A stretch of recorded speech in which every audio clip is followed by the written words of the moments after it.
કોરોનાની ભારતમાં લગભગ માર્ચના લાસ્ટ વીકથી શરૂઆત થઈ અને એના પછી થોડું લોકડાઉન હતું અને અમારી હોસ્પિટલ જાણે લોકડાઉનમાં પણ મોરલેસ ચાલુ જ હતી, ફૂલી ફંક્શનલ હતી.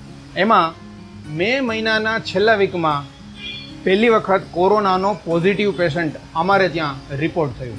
પહેલો પોઝિટિવ કેસ આવ્યો એટલે સ્વાભાવિક રીતે તે સમયનો જે માહોલ હતો અમારા આખા સ્ટાફની અને અમારા બધાની ઊંઘ ઉડી ગઈ. અમે બધા જ ડરી ગયા કે હવે શું કરશું.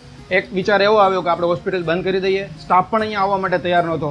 એ લોકો ડરતા હતા. સ્ટાફના ઘરના લોકો પણ કહેતા હતા કે તમારે હવે હોસ્પિટલ બંધ રાખવી જોઈએ અને ન જવું જોઈએ, કારણ કે તમને બી કોરોના થવાની પૂરેપૂરી સંભાવના છે.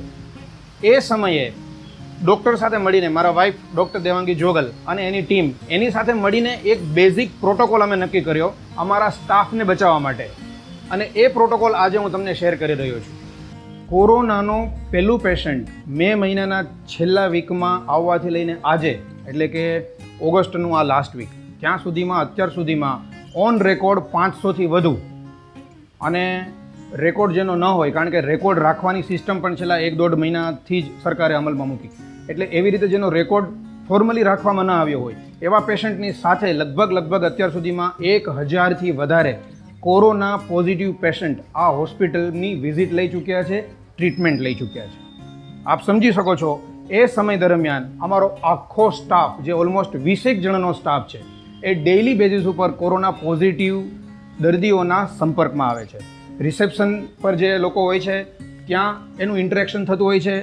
એ લોકો સાથે પણ એમને નહીં તો અડધી મિનિટ 1 મિનિટ જેટલો સંપર્ક થતો હોય. એના પછી જ્યારે દવા લેવા આવે તો દવા લેવામાં પણ આપ જોઈ શકો છો કે અહીંયા પણ પેશન્ટે ઊભા રહીને એમની સાથે વાતચીત કરવી પડતી હોય છે. ત્યાં પણ એમને કોરોના પોઝિટિવ દર્દીઓ સાથેનો એક્સપોઝર થતો હોય છે.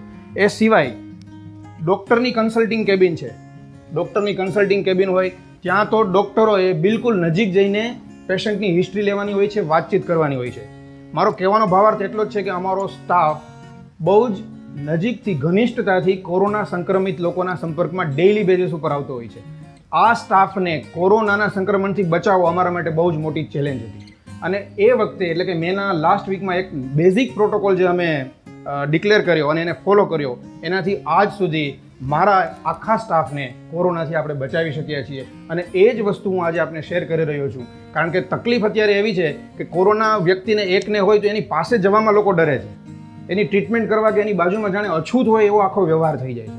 એટલું બધું પેનિક અને ડર બેસી ગયો છે કે કોરોનાની નજીક જાણે આપણે આવી જઈશું તો શું થઈ જશે. એટલે એટલું બધું પેનિક કે ડરવાની જરૂર નથી. કોરોનાથી બચવા માટે જે બેઝિક સિમ્પલ સ્ટેપ્સ લેવાના છે ને, એ હું આપની સાથે વાત કરી રહ્યો છું, જેને ઓલરેડી આ હોસ્પિટલમાં અમે છેલ્લા 2 થી 3 મહિનાથી ફોલો કરી રહ્યા છીએ.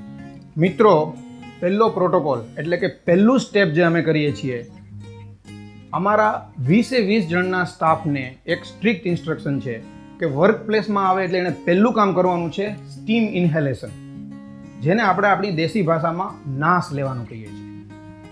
નાસ લેવામાં કંઈ બહુ મોટી વાત નથી. આવું એક આ મશીન આપને બતાવ્યું છે. આવું મશીન ન મળે તો આપણે ઘરે પણ કોઈ સાદી તપેલી એને ઉકાળીને એમાંથી જે વરાળ નીકળે, આ વરાળને આપણે શ્વાસમાં લેવાની છે. This would be sufficient. આ આપણે નાસ માથે આમ આપણે સહેજ ઓઢીને એ રીતે લેવાની હોય છે. 3 મિનિટ દિવસમાં 3 વખત આ વરાળનો નાસ લેવાનો છે. આ એક વસ્તુ અમે કરી રહ્યા છીએ, એ આપને સૂચવી રહ્યા છું.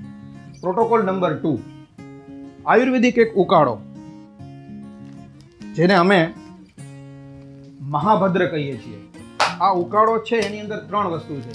એક છે ધ્વાત્રી દશાંગ ક્વાથ, બીજું છે તુલસી, અને ત્રીજું છે ગળો. આ 3 વસ્તુના કોમ્બિનેશનથી જે આ ઉકાળો બને છે, એ પણ અમારો સ્ટાફ જ્યારે આવે ત્યારે આ ઉકાળો ડેઇલી બેઝિસ ઉપર લે છે. આ 2 જ વસ્તુ, એક સ્ટીમ અને ઉકાળો, આનાથી અમે અને અમારો સ્ટાફ કમ્પ્લીટલી આજ સુધી કોરોનાથી બચી શક્યા છીએ.